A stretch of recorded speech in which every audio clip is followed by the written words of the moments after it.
कृष्ण के बारे में ना जाने कितनी ही चर्चित कहानियां हैं जिन्हें सदियों से सुनाया जाता रहा है। जिन कहानियों में से एक है कृष्ण दान की कहानी, जिसके बारे में बताने जा रहे हैं। सत्यभामा कृष्ण की दूसरी पत्नी थी। वो एक बहुत ही घमंडी स्त्री थी। उसका ये मानना था कि वो सबसे सुंदर और सबसे अमीर स्त्री थी, क्योंकि उसके पिता एक बहुत ही धनवान व्यक्ति थे। तो सत्यभामा जितने और जो रत्न और आभूषण और संपत्ति चाहती थी वो सब उसके पास थे। स्वाभाविक रूप से घमंड उसकी एक बड़ी समस्या थी। एक बार कृष्ण के जन्म दिवस के अवसर पर सत्यभामा ने सोचा कि वो सबको दिखाएगी कि वो कृष्ण को कितना प्यार करती थी।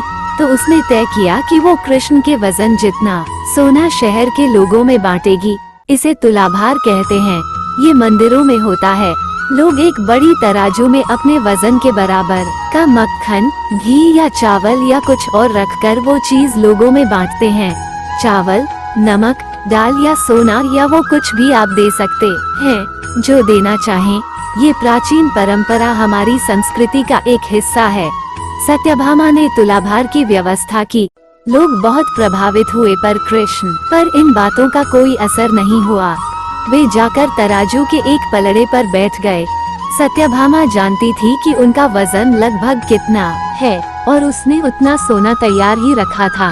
पर जब उसने सब सोना दूसरे पलड़े पर रखा तो कांटा जरा भी नहीं हिला। कृष्ण का पलड़ा थोड़ा भी ऊपर नहीं हुआ। ऐसा ही कुछ तब भी हुआ था जब कृष्ण एक शिशु थे। एक राक्षस आकर उन्हें ले जाने लगा। तब कृष्ण ने अपना वजन इतना बड़ा लिया कि राक्षस वहीं गिर पड़ा और कृष्ण ने उसके ऊपर बैठकर उसे कुचलकर मार डाला। क्रिया योग में एक ऐसा तरीका है जिससे कोई योगी अपना वजन बढ़ा या घटा सकता है। ऐसी बहुत सी कहानियां हैं कि ऐसे योगी भी थे जो पहाड़ की तरह भारी हो जाते थे। तो इस बार भी कृष्ण अपना वजन बढ़ाकर तराजू में बैठ गए। सत्यभामा ने उतना सोना दूसरे पलड़े पर रख दिया था जितना उसके हिसाब से कृष्ण के वजन के बराबर था, पर कुछ हुआ ही नहीं।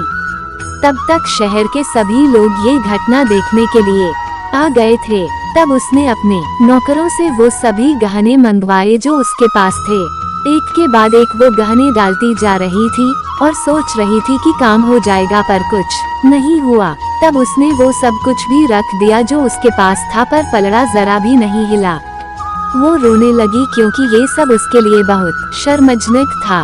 सारा शहर देख रहा था और उसके पास पर्याप्त सोना नहीं था। वो जो हमेशा अपनी संपत्ति के बारे में इतनी घमंडी थी, उसके पास पर्याप्त सोना नहीं था और उसे समझ में नहीं आ रहा था कि वो क्या करे। तब उसने रुक्मिणी की ओर देखा, जिससे वो बहुत जलती थी और हमेशा परेशान रहती थी। उसने रुक्मिणी से पूछा, अब मैं क्या करूं, क्योंकि ये बात सिर्फ मेरे लिए ही नहीं पर तुम्हारे और हम सब के लिए भी बहुत शर्मजनक है। मैं क्या करूं? तब रुक्मिणी बाहर गई और तुलसी के पौधे के 3 पत्ते उठा लाई। जैसे ही तुलसी के वे पत्ते उसने तराजू के दूसरे पलड़े पर रखे, कृष्ण का पलड़ा तुरंत ही ऊपर आ गया। जय श्री कृष्णा। आपको हमारी ये कहानी अच्छी लगी हो तो सब्सक्राइब और लाइक जरूर करना। Thank you for watching my channel.